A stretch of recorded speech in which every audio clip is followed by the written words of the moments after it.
It's definitely no lie that as a mountain bike rider, wintertime can be super testing, even for the most hardcore riders. The constant cleanup operation after every ride, it does get boring after a while. But today, I'm going to be showing you guys 8 things that you can do to keep your motivation high this winter and actually progress your riding so that by the time summer comes around, you're extra ready to shred dry trails.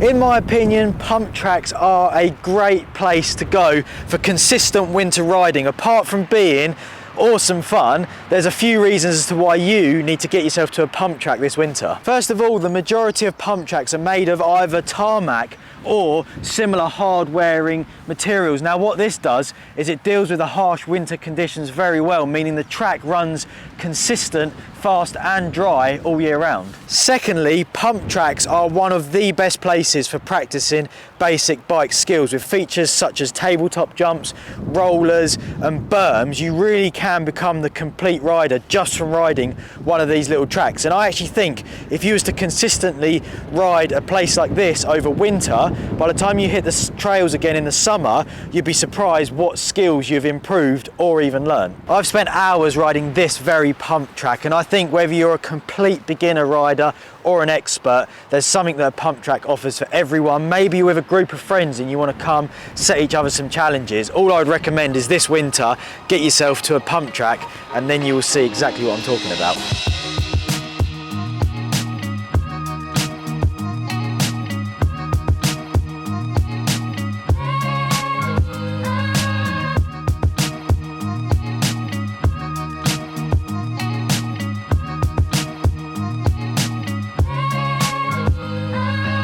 I absolutely love this next one, and it goes out to all of you fair weather riders. It's to get out there and embrace the conditions. You might actually surprise yourself because today, for example, it's the middle of January and you wouldn't believe it by the sunshine and the trail conditions. Even I'm surprised. But more often than not, throughout the winter months, the trails are absolutely terrible conditions and the weather definitely isn't on your side. However, get yourself on your bike and get out there, because if you just embrace it, you will probably have the best time ever. I know, speaking for myself, that I've had some of my favourite rides and moments on a bike in the winter with no grip, slipping around, setting challenges and just having the time of your life. The reason this gets a bit draining is because the clean-up operation, I would do that every day if I could, but I'd quickly run out of clothes and run out of patience keep cleaning my bike. So usually if you're one to sit inside and not go out in the slop and the cold, change that. Get yourself out on the bike, make some amazing memories, and then you will have things to look back on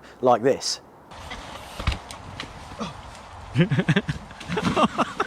Oh no!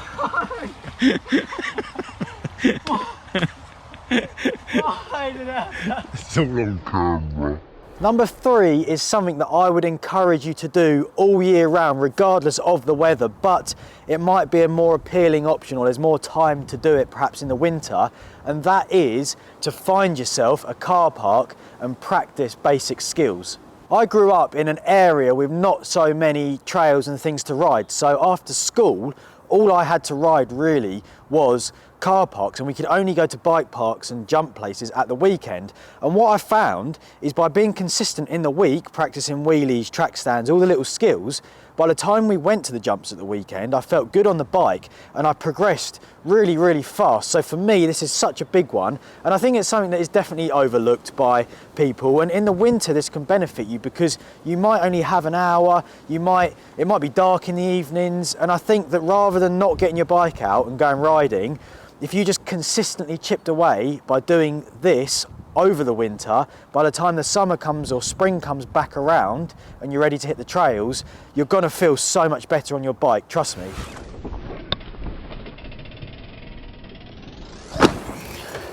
I absolutely love urban freeride, which is why I'm going to recommend to you that you get your bike out and hit the streets. You can get so creative with your surroundings, and if it's the first time that you're going out street riding, I would definitely recommend finding yourself a stair set to start things off. I'm going to treat this stair set like a rock garden and ride it at full speed, and then I'm going to turn around and I'm going to eke my way straight back up it.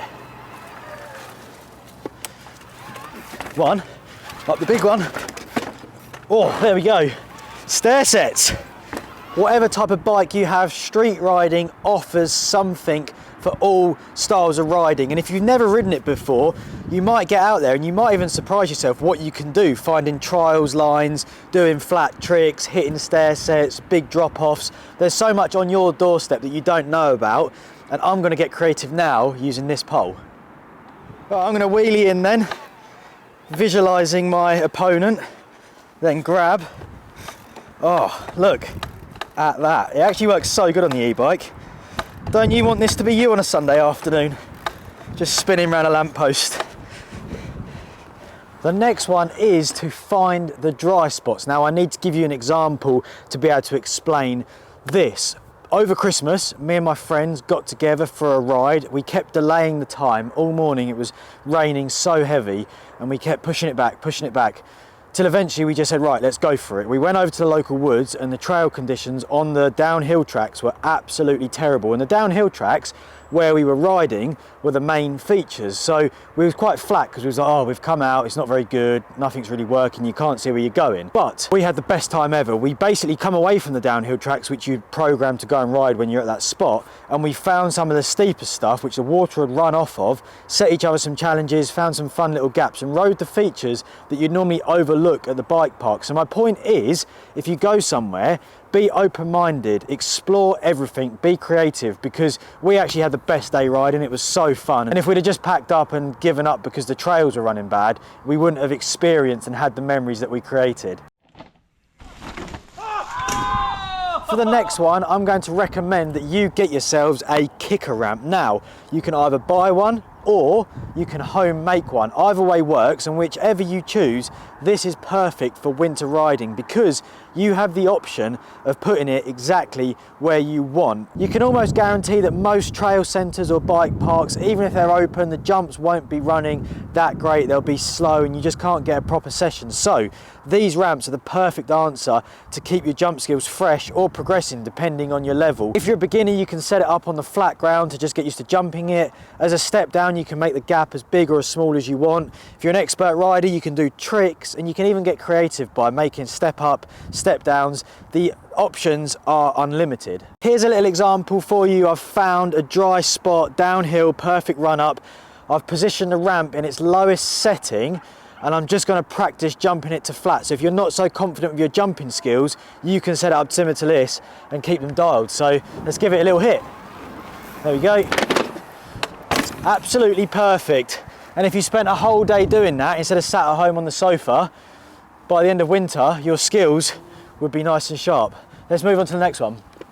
When you think of riding a skate park as a mountain bike rider, you might feel like that is not the environment that you feel comfortable in, but indoor skate parks have a lot to be said for them when it comes to winter riding because you're hidden from all of the elements and there is actually so many skills you can learn, from pumping around a bowl to hitting jump boxes, getting used to steeper ramps, which when you then go to the downhill jumps make them feel easy.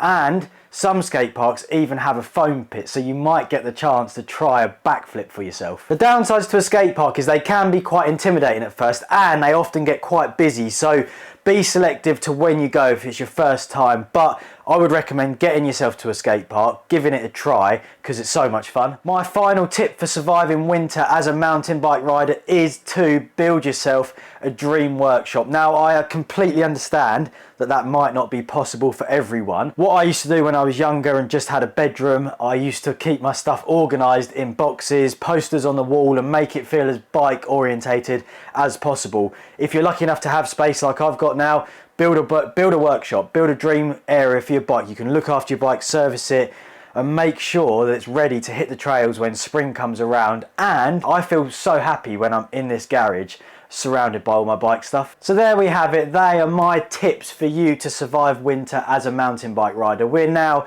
deep into the winter months, and I hope that if you've struggled to get out in the past few weeks, find the motivation, that you can take something from this video to get you back out on the trails or on your bike or just loving mountain biking again. If you've enjoyed this one, please give us a thumbs up, leave your comments below, and I will see you guys in the next video.